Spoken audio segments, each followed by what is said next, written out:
Hi, there's Live Prepper here, and here's an article from HappyPreppers.com about your prepper first aid kits, or even a non-prepper first aid kit. Something you need to have for any kind of emergencies, whether it's small SHTF or worldwide. And this is the 7 areas of prepper first aid. Now, first aid issue is number one is diarrhea. What's going to happen is your body is going to react to whatever circumstance you're involved in, and that is food situation on what you're going to end up eating. If you don't normally eat that food every day, and you'll have to eat certain things, or your body's going to react. It's just natural. And so it's talking about enzyme supplement for digestive health. And then keep on hand fresh green black walnut wormwood complex. So that's a herb you can think about. If you know where you can harvest black walnuts, fresh green black walnuts, and dry them and prepare them and fix them up, that is great. Now it's a complex to treat parasites. Please do some research on that again. It's green black walnut wormwood complex to treat parasites. Okay, so then you want anti-diarrhea things such as Imodium or a generic equivalent to this stuff there. That's what he said. Then you want active charcoal tablets for poison emergencies, which is also in our list of survival medicines. Now, the active charcoal tablets, I don't know. I need to do a little more research, but you can make your own charcoal in emergency situations. So grinding that charcoal up will be considered active charcoal in emergency situation. You can make your own charcoal and grind it up and use it for your own purpose on it. Will it taste good? No. But you can grind it up, put it in some water, heat it up real quick, whatever you got to do that. Number 5 is talking about Tums and Alka-Seltzer and equivalent to heartburn relief. According to WebMD, there are 42 conditions associated with diarrhea and heartburn. 42 conditions. I didn't even realize that many there is. But that is vinegar. Helps prevent yeast infections, stomach upsets, and acid indigestion. Vinegar is also used to help with women to be able to clean themselves. You can dilute it in water to flush out to help reduce yeast infections and things in that area as well in a situation there. So really giving for ladies doing a vinegar water bath and wash your private areas up really good in a situation like that will help reduce chances of yeast infection. It says also Pedialyte or equivalent of it. Electrolyte drinks for kids. Packed sports drinks for the adults. Another option is to add a teaspoon of salt to a quart of apple juice or grape clear broth. So that's something right there, and I really never thought about adding a teaspoon of salt to a quart of apple juice, but that's supposed to also help with the diarrhea as well as a clear broth. So, that's interesting, isn't it? Huh? Okay, prepper first aid. Issue 2 is wound care. One is, of course, soap and rubbing alcohol for cleaning. Hot peroxide, of course, is another one. Prevents infections and scrapes and burns. Then another one is bandages, sterilized pads, and gauze, cottons, and medical tape. Variety is a key. You don't want just all one type. You want a variety of them. Burns. It says burn gels offer effective relief for burns. It's always best to keep the burn area under cold water for 15 minutes after injury. Also, never intentionally try to pop the blister that may form.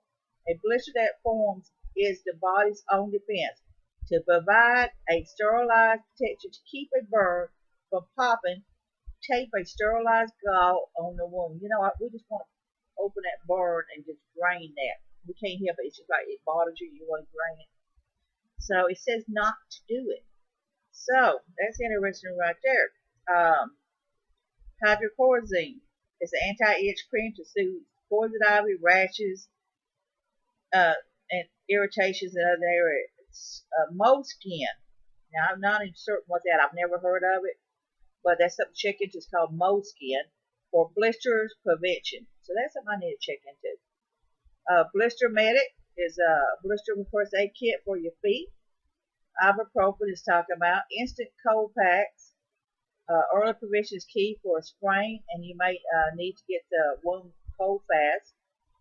It says Quick Clot is alternative, includes a tampon or sanitary nap. Quick Clot, be sure to get Quick Clot Sports Silver, which has added antibacterial advantages of the silver ingredient. Silver acts to prevent the growth of bacteria and fungus, which can be especially important if medical care is not neatly available or even at all.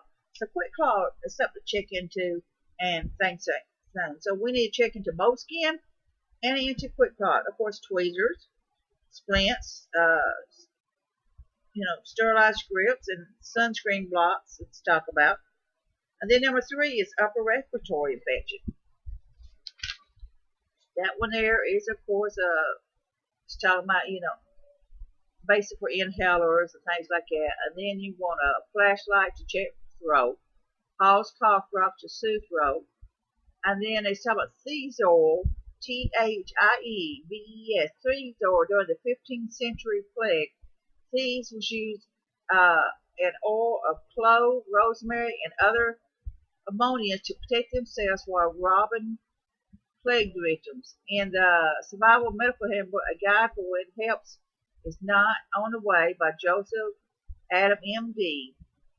They recommend stocking Thiazole for upper respiratory infections. So that's to help cover the smells and things like that, I guess. And then, of course, it's talking about peroxide is also an oil dysentery thing agent. It helps remove phlegm and mucus or other things associated with sore mouth. Is what it's talking about. So, and there is a lot of herbs and things out there you can also use for upper respiratory infections as well. Now, Prepper First Aid on pain and fever is talking about a thermometer, of course. You want an analog thermometer that you can check. You can put on the arms or the private areas of some of that stuff too. Ibuprofen is talking about. Then it's talking about the chemical heat and cold packs. And then it's talking about fish smoke. Consult your doctor about fish smoke, which is the same prescribed for humans to see if this is right for you and your family. So it's fish smoke. FISHMOX. It's the type of antibody, of course. Then number 5 is for flu and pandemic. Pandemic masks and stuff like that, of course, it's talking about. With the kits and hospitalizers, of course, it helps reduce the spread of germs as with the swine flu. Gloves, pandemic flu kit, infection protection kit, and then it says also you need to read full articles for planning for a pandemic party. Number 6 is dental emergencies. Of course, how to process as a method above is an oil agent. You just sit there and use it to rinse your mouth with and everything. It says hurricane tropical anesthesia gel. That's something I've not heard about. You need to check into that. Hurricane tropical anesthesia gel. And then it's talking about dental medic. It's a first aid kit. It's for lost fillings or fractures. So you need to check on to getting that. That's a dental first aid kit. It's called Dental Medic. You can order that. And it has little things in there to help patch up places on your teeth stuff.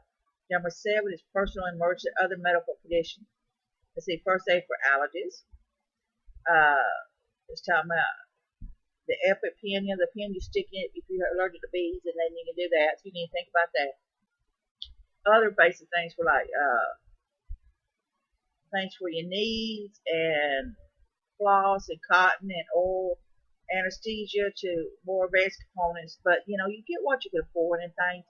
But you need to also think about your other medical conditions. Do some research on what you would be best for you to keep on hand in that situation.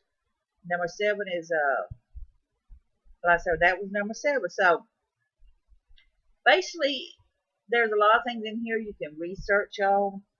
It shows the allergy pills and all this here that you can keep, you can go and buy and keep on hand.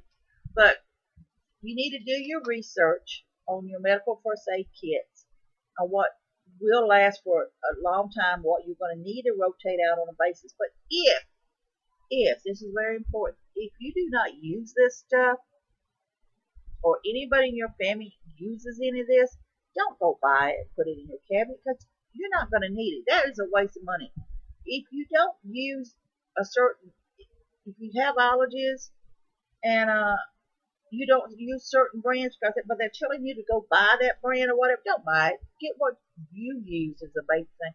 But look for alternative natural solutions as well to add in your medical kits. I say, plantain is an antibacterial solution that you can grow, and you can harvest and you can dry.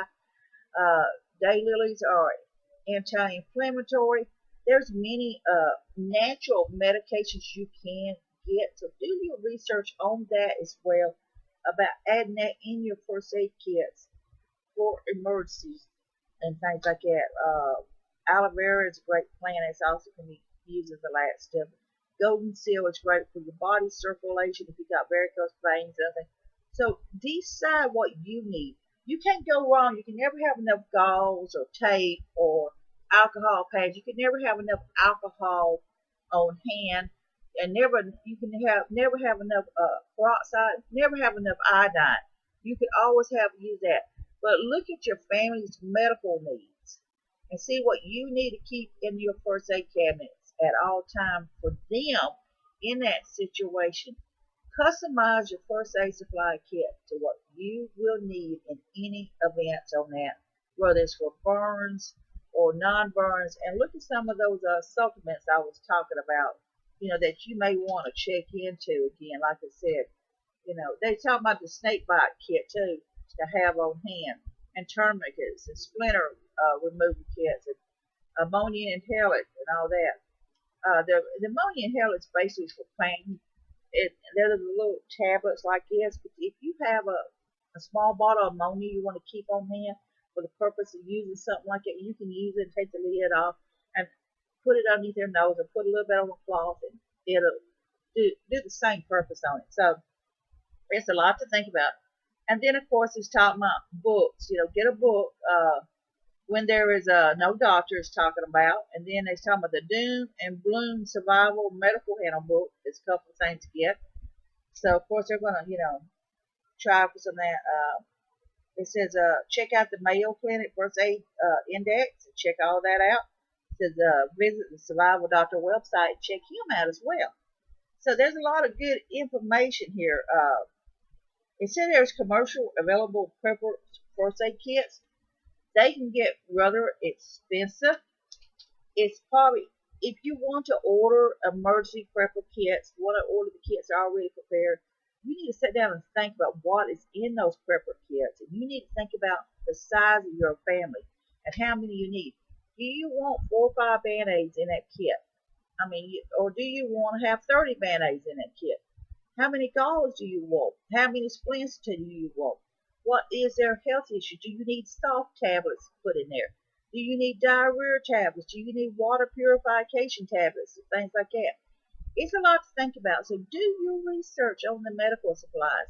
There's a lot of good information here, a lot to think about. There's a lot of ingredients here that I didn't even know about, like moleskin for blister prevention. Now, I am definitely going to check that out. And then I'm going to check that QuikClot out too, because that really sounds interesting. So, if any of y'all have used any of that, let me know. This is Life Prepper here, and I want you to be safe, be happy. Bless you all.